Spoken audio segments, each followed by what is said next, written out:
ओम शांति। आज के वरदान, बाप दादा के वरदान अपने बच्चों के प्रति।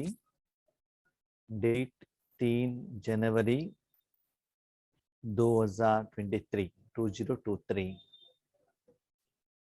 वरदान है, बाप के कदम पर कदम रखते हुए परमात्मा दुआएं प्राप्त करने वाले आज्ञाकारी भव।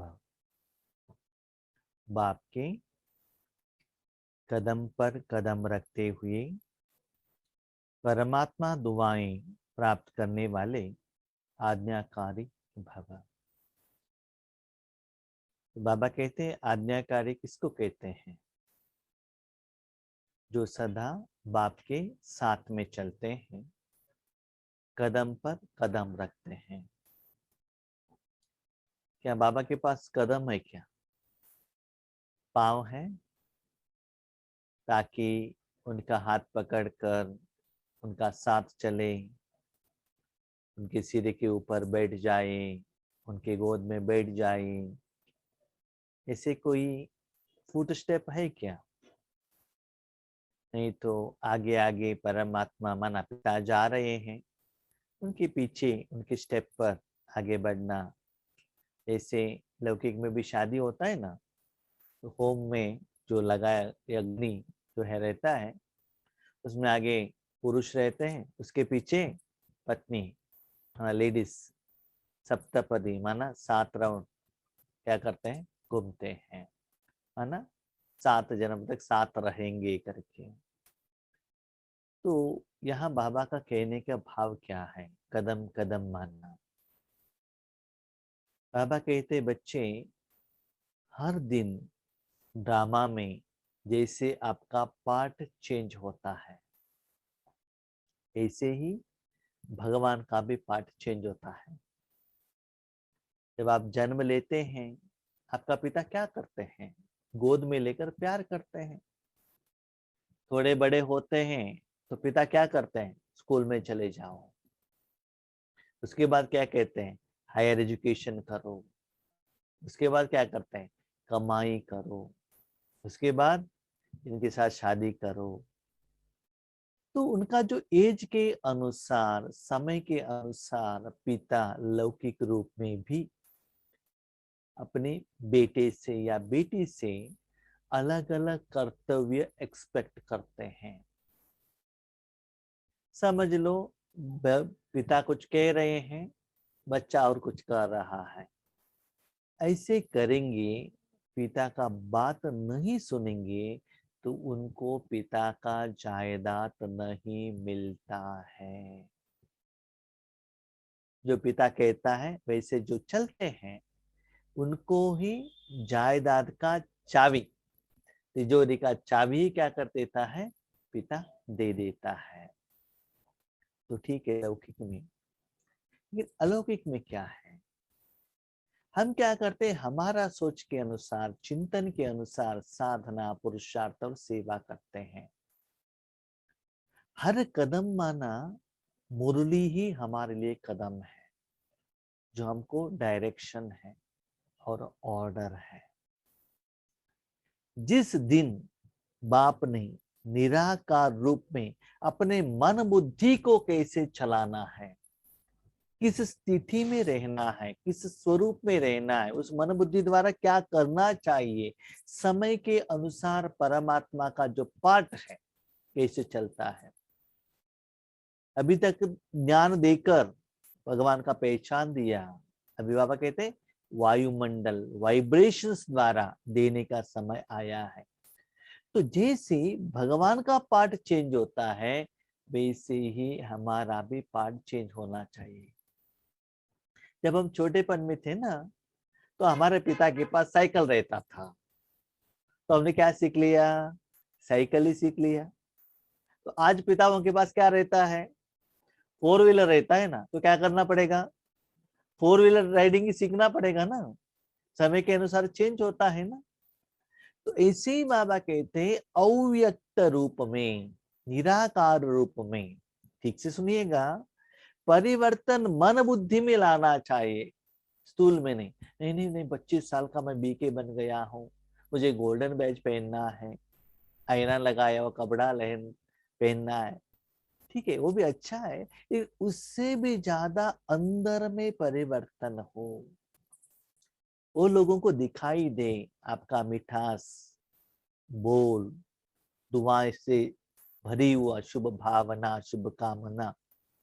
तो ऐसे भगवान का बात तो सुनते हो, सभी लोगों को बाबा मुरली देते हैं, लेकिन जो बच्चे भगवान कहते हैं जैसे ही कर्म करते हैं उनको ही दुआ मिलता है। भगवान का जायदाद तो सभी को मिलता है, ज्ञान सभी को मिलता है, ज्ञान सुनना सुनाना वो बात अलग है, लेकिन दुआ किसको मिलता है? एक होता है दिल का दुआ, दूसरा होता है कोई बेटा आकर उसके पाँव, माता पिता का पाँव पड़ते हैं तो आशीर्वाद देते हैं। ऐसा नहीं कि वो दिल से दिया है, ऐसा नहीं है। दिल से माना जो बाप का बात हर दिन एग्जैक्ट एंड एक्यूरेट जैसे भगवान चाहता है वैसे जो कर्म करके दिखाते हैं। एक्चुअली क्या है ना, यहाँ हम और परमात्मा के बीच में हमको कुछ करके दिखाने का जरूरत ही नहीं है, करने का काम उनको है, सिर्फ समय, श्वास और शक्ति और साधन उनके हाथ में देना चाहिए बस। अपने मन को सबसे हटाकर दिन ब दिन ज्यादा समय उनको संपूर्ण समर्पण करना है। ऐसा नहीं कि हम बाबा के आगे बैठ के बाबा ये हो गया, ये हो गया, इनको ये चाहिए, ये चाहिए, ये कमी है, ये नहीं है, ये होना चाहिए, तो ऐसे करते रहेंगे तो अपना जो स्टोरी कहने में ही बिजी हो गए है ना। संगम युग कहते हो तो उस तन और मन को आपको कितना अधिकार है उतना बाप दादा को भी अधिकार है ना। तो आप कितना समय देते हो उसके लिए, बाबा को समर्पण करना चाहिए उनके कर्म करने के लिए। ऐसे हर रोज जो बाबा आज्ञा देते हैं, आज बाबा ने कहा आज्ञाकारी, जैसे आप लोगों ने देखा होगा जब कोरोना स्टार्ट हुआ था, एवरी डे गवर्नमेंट का नया नया रूल्स एंड रेगुलेशन आता था तो लोग तुरंत फॉलो करते थे। कल लॉकडाउन माना लॉकडाउन, वो पूछना ही नहीं, जो जहां है वैसा ही है, 2 किलोमीटर आगे भी नहीं जा सकते। किसी का तबीयत ठीक नहीं है तो भी, कोई मर गया तो भी, जहां है वहां आपको खड़ा रहना चाहिए। और याद रखिएगा ये हमारे लिए रिहर्सल था। कोरोना आगे आगे आप जैसे देख रहे हैं यूक्रेन में जैसे बॉम्ब गिर रहा है, ऐसे आपके यहाँ भी बॉम्ब गिरेगा, घर से बाहर नहीं आ सकते। उसके लिए मेंटली प्रिपेयर करने के लिए ये सभी हमारे लिए रिहर्सल था कि मेंटली आप प्रिपेयर हो जाओ और संस्कार आप में आ जाए। हमारी माँ कह रही थी इस घर में आने के बाद इतना साल तक दिन में रोड इतना खाली कभी भी नहीं था, भले स्ट्राइक रहता था तो भी इतना नहीं था, फुल कोई लोग ही नहीं है। तो तुरंत लौकिक गवर्नमेंट का जो लॉ था, ऑर्डर था, आज्ञा था, सभी लोगों ने फॉलो कर लिया ना। तो ऐसे ही बाबा कहते परमात्मा का जो वर्डिंग है सिर्फ सुनना, किसी को सुनाना नहीं, आप अपनी जिंदगी में उसको कार्य में लेकर आना है, उनको ही परमात्मा दुआएं प्राप्त होता है। ये तो ठीक है, कभी कभी बाबा कहता है बच्चे शिवरात्रि को धूमधाम से मनाओ, स्मशान में जाकर सेवा करो। साथ में बाबा ने रिसेंट मुरली में भी कहा स्वस्थिति की तरफ भी अटेंशन रखो। मेन सेवा से भी ज्यादा तो अपना जो परिवर्तन है अंदर मन बुद्धि से जो आपके हाथ में है उसमें ज्यादा अटेंशन रखो स्पेशली। इसलिए बाबा ने अव्यक्त मुरली संडे दिया है हमको। क्यों? ऑफिस में जाने का झंझट नहीं, आराम से उसको क्या कर सकते, पढ़ सकते हैं, उसको समझ सकते हैं और जिंदगी में लेकर आ सकते हैं, इसलिए संडे दिया है। इसलिए अव्यक्त रूप में कोई भी आत्मा बाबा के आज्ञा को पहले समझेंगे तो धारणा करना सहज होगा, उनको ही बाबा का दुआ मिलेगा। आज्ञाकारी अर्थात बाप दादा के आज्ञा रूपी कदम पर कदम रखने वाले। तो बाबा का आज्ञा क्या है? याद रखिएगा, मुरली ही याद आज्ञा है, निमित्त आत्माओं का आज्ञा नहीं। हम कभी कभी क्या करते हैं ना, बाबा का मुरली का पॉइंट की तरफ अटेंशन नहीं रखते हैं। जो निमित्त आत्माएं हैं से निमित्त भाई बहन है, उनका बातों को इतना सीरियस ले लेते हैं। नहीं नहीं भाई जी, हम सेवा में नहीं जाएंगे ना तो उनको गुस्सा आ जाएगा, इसलिए करना पड़ रहा है। मतलब भगवान से डरते नहीं है, लेकिन उनका जो असिस्टेंट्स है भाई बहन, उनसे डरते हैं। क्योंकि भगवान कुछ खुद आगे कहता नहीं है ना, गुस्सा नहीं करता, इसलिए उनसे डर नहीं है। जैसे लौकिक में भी क्या होता है ना, पिता के ऊपर बच्चों को थोड़ा भय रहता है, माता के ऊपर भय नहीं है। क्यों? माँ है ना, वो कहती रहती है। पिता वैसा नहीं, थोड़ा नहीं सुना तो थप्पड़ मिल जाता है, इसलिए वो डर से क्या करते हैं, पिता का बात सुनते हैं। तो इसलिए बाबा ने कहा आज्ञाकारी माना, हर रोज अब ठीक से चेक करते जाएगा, योग का विधान बाबा का चेंज होता ही जाता है। लेकिन वो कब आपको पता चलता है? पहले दिन का आपने होमवर्क, जो विधि बाबा ने कही योग में या साधना में या पुरुषार्थ में सेवा में, तभी नेक्स्ट डे का बाबा का लैंग्वेज आपको समझ में आएगा। नंबर 1। नंबर 2, जितना भी आत्माएं इस दुनिया में बाबा के बच्चे हैं, उतना ही वैरायटी में वो ज्ञान को समझ लेते हैं। सब्जेक्ट तो 4 पेज का, सभी को एक ही है, टीचर एक ही है, लेकिन उस लेवल, उनका जो लेवल है, बाबा उनसे क्या लेना चाहता है, क्या देना चाहिए, उसके आधार पर वो ले लेते हैं।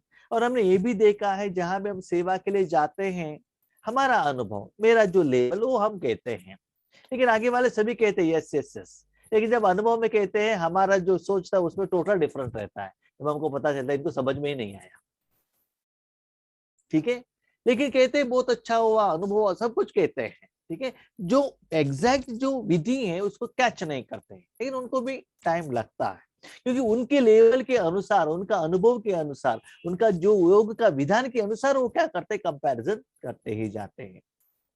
ऐसे आज्ञाकारी को ही सर्व संबंधों से परमात्मा दुआएं मिलती हैं।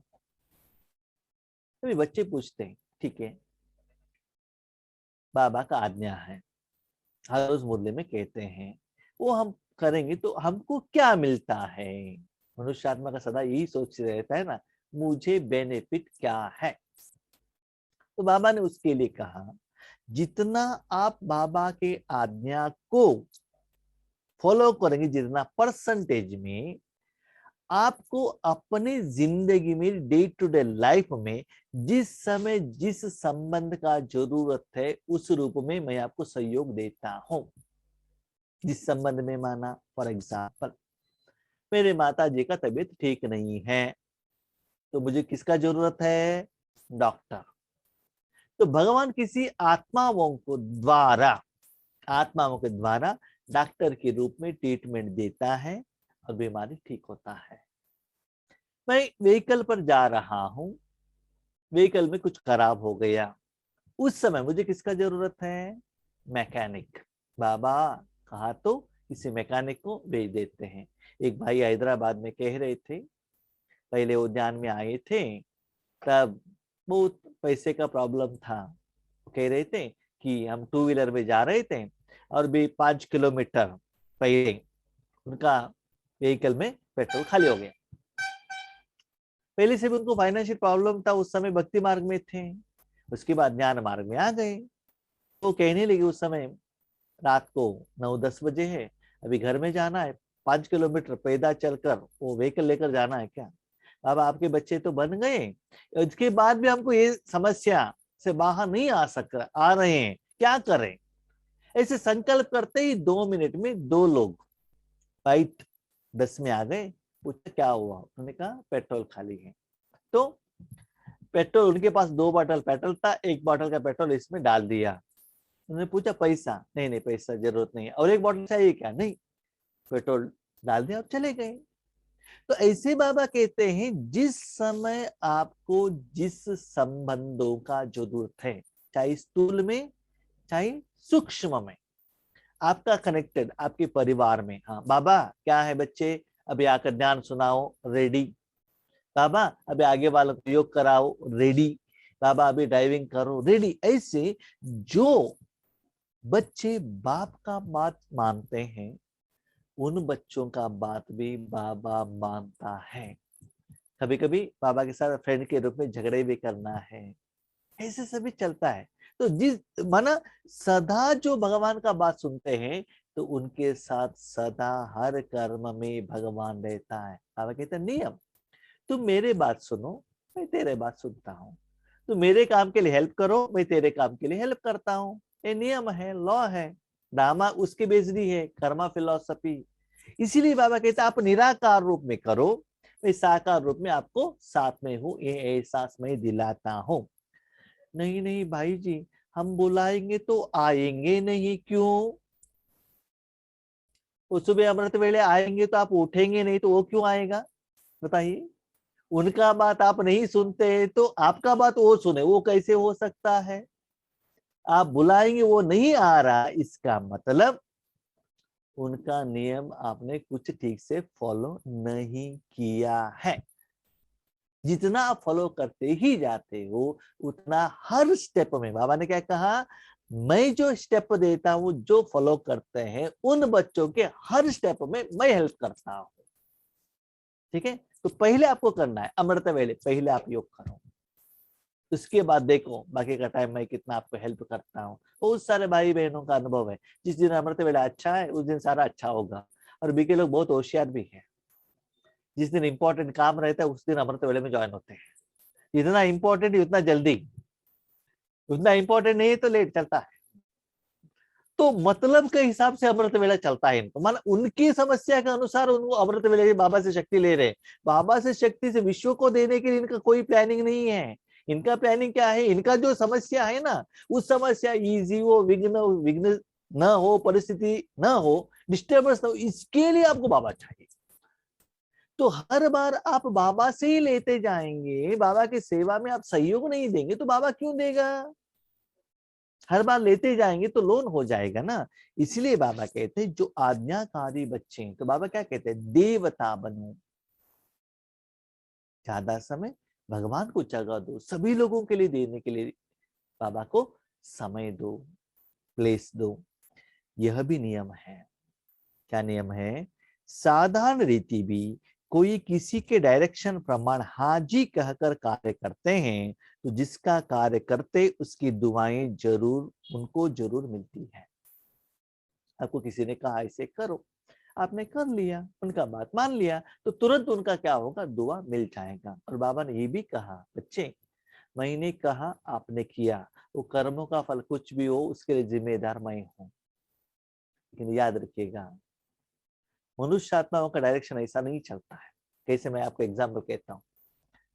जब आप यंग एज में रहते हैं, बहुत सारे लोग कहते हैं शादी कर लो, शादी कर लो, शादी कर लो। जो शादी ऑलरेडी किए हैं वो लोग ही कहते हैं शादी करो, शादी करो। ठीक है, बहुत लोगों ने कहा, रिश्तेदार ने कहा, फ्रेंड्स ने कहा, करके आपने शादी कर लिया। हजारों लोग भी आ गए, भोजन भी खाया। उसके बाद 5 साल के बाद उनके पास जाकर अपना समस्या बताओ कि मेरे पति ऐसे है, बच्चे ऐसे हैं, ठीक है, पत्नी ऐसे, करके उनको कंप्लेंट करो। आपने कहा था ना शादी करने के लिए, मैंने शादी कर लिया, जिनको आपने दिखाया उनके साथ ही शादी कर ली, लेकिन ये ऐसे कर रहे, अभी क्या करें? उनका आंसर क्या लेता है मालूम है? हमने तो कहा था, आपको सोचकर तो करना चाहिए था ना, कैसा है क्या है वो देखकर आपको करना चाहिए था ना। तो क्या करते हैं, वो उससे पीछे आ जाते हैं, रिस्पॉन्सिबिलिटी नहीं लेते हैं, कहते हैं। और इतना सुंदर बात है, जो शादी होने के बाद जो समस्या है ना वो नहीं बताते हैं, क्या मुश्किल आते हैं वो नहीं बताते हैं। जब आप उस कुएं में गुड़ अंदर चले जाते हो ना, तब आपको अनुभव होता है, तभी पता चलता है ये क्या है। ठीक है, भगवान क्या कहते हैं, बच्चे आप मेरे ईश्वरीय सेवा में सहयोग देंगे तो आपके कर्म का जिम्मेदार भगवान है, उसमें असफलता हो ही नहीं सकता। और याद रखना, भगवान के वाचा के अनुसार, भगवान वाच, उसके अनुसार चलना है। ऐसा नहीं अपने मनमाना से चलो और बाबा को कहकर मैंने किया है, ऐसा नहीं होता है। जिस दिन बाबा ने जिस मुरली में जो विधि बताया वही भोजन पकाना है, वही भोजन खाना है, वही भोजन लोगों को देना है रूहानी रूप में। तो उनको ही बाबा का सहयोग दुआएं मिलता है। तो दुआएं माना क्या है? दुआएं माना ऐसा नहीं कि आपके सिर के ऊपर हाथ रखकर आयुष्मान भव, धनवान भव, ऐसा नहीं। यार बाबा ने कार दिया इसलिए दुआ मिल गया, बिल्डिंग दिया दुआ मिल गया, नहीं। देन व्हाट इज दुआ? दुआ ये है समय के अनुसार आपको जो शक्ति चाहिए, गुण चाहिए, वो दुआ के रूप में बाबा से आपको मिल जाता है। और उस समय बहुत सारे बीके लोगों का अनुभव है कि उस समय बाबा ने कुछ ऐसा अंदर से कह दिया, वो हमको सुनाई दिया, हमने उसको एप्लीकेशन किया, तुरंत अच्छा रिजल्ट आ गया। तो कभी कभी बाबा क्या करता है, क्या करना है आपके मन में भी बाबा डायरेक्शन दे देता है, जितना आपका मन बुद्धि क्लीन एंड क्लियर है। तो माना जिस समय बातों से आपको कहना है, जिस दिन शक्ति चाहिए। कभी कभी बाबा ये भी कहते हैं, जो वीक बच्चे हैं उनको मैं डायरेक्शन भी नहीं देता हूं, शक्ति भी नहीं देता हूं। क्या करता है बाबा? खुद आकर वो सेवा करके जाता है। एक बार दादी चंद्रमणि दादी करके और हृदय पुष्प दादी, दो दादी थे बेंगलुरु में। तो हृदय पुष्प दादी इंचार्ज थे। तो चंद्रमणि दादी ने कहा कि यहाँ कन्नड़ा तो उनको आता नहीं था, इंग्लिश में भाषण करो। ठीक है, चंद्रमणि दादी ने कहा नहीं नहीं मेरे से नहीं होता है। ठीक है, हृदय पुष्प दादी स्टेज पर चले गई, भाषण किया। उसके बाद ताली बजने लगा। तो क्यों ताली आ गई पता नहीं चला, वो आकर बैठ गई। और चंद्रमणि दादी ने पूछा, आपने कहा कि आपको इंग्लिश नहीं आता है और कितना सुंदर रीति से आपने भाषण किया, मुझे समझ में नहीं आया। मैंने ये संकल्प किया था बाबा आप आकर क्या करो, भाषण करो। मुझे मैं स्मृति आया तब लोग सभी ताली बजा रहे हैं, इसका मतलब मुझे जाकर बैठना है, बस इतना ही मुझे समझ में आ गया। तो ऐसे जितना आप समर्पित हो जाते हो, उतना खुद भगवानी आकर जरूरत के अनुसार खुद सेवा करता है। लेकिन कब? याद रखिएगा, जब आपको भी बाबा एक सेवा का ऑफर देता है, चाहे छोटा हो मोटा हो। देखो बाबा भी आपको टेस्ट करता है। ऑफर देते ही कारण नहीं बताना चाहिए, नो रीजन। जैसे कि द्रौपदी ने क्या किया, तुरंत अपनी साड़ी का कपड़ा काट लिया और लगा दिया ना, ऑफर दे देते, यस बाबा, ओके बाबा, चलो। जो बाबा आज्ञाकारी, बाबा ने कहा और बच्चों ने किया, ऐसे बच्चों ने कहा बाबा ने किया। ऐसे जितना बाबा के जो डायरेक्शन को आप अमल में ला रहे हैं, कार्य में लेकर आ रहे हैं, उतना बाबा भी आपको आज्ञाकारी बनेगा। यह तो परमात्माएं दुआएं हैं जो आज्ञाकारी आत्माओं को सदा डबल लाइट बना देती है।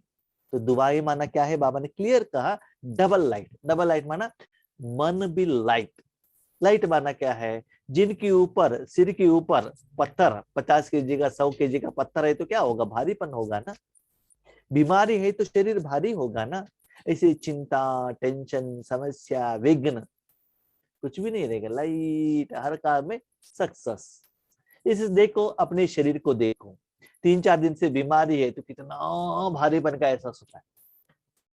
4 दिन के बाद एक बार सारा दर्द चला गया, कैसे लगता है? लाइट। इवन आप ये भी देख लीजिएगा, जब आप योग करते हैं आपका बॉडी कितना लाइट होता है, फीलिंग होता है ना, रूही के जैसे लाइट का एहसास होता है। तो समय के अनुसार बाबा कहते हैं डबल लाइट। जैसे अंधेरे में आपके घर में लाइट ठीक है, रोशनी ठीक है, तो हर चीज क्लियरली दिखाई देता है ना।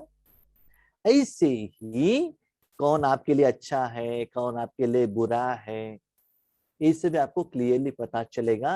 और डिसीजन लेने के लिए बाबा आपको सहयोग देगा। माना आपका ना मन भारी रहेगा ना तन भारी रहेगा, दोनों रूप से आप लाइट रहेंगे। इसका मतलब सारा जिम्मेदारी आपने किसको दे दी? बाबा को दी है। तो बाबा का दुआ से आप पल रहे हो। लेकिन याद रखिएगा, दुआ चाहिए तो जाकर आप उनके आगे शरीर को लेकर जाके नमस्ते करेंगे तो दुआ नहीं मिलेगा। फोटो के आगे बैठकर दुआ दे दो करके मांगेंगे तो नहीं मिलेगा। ईश्वरीय सेवा करो और दुआ ले लो।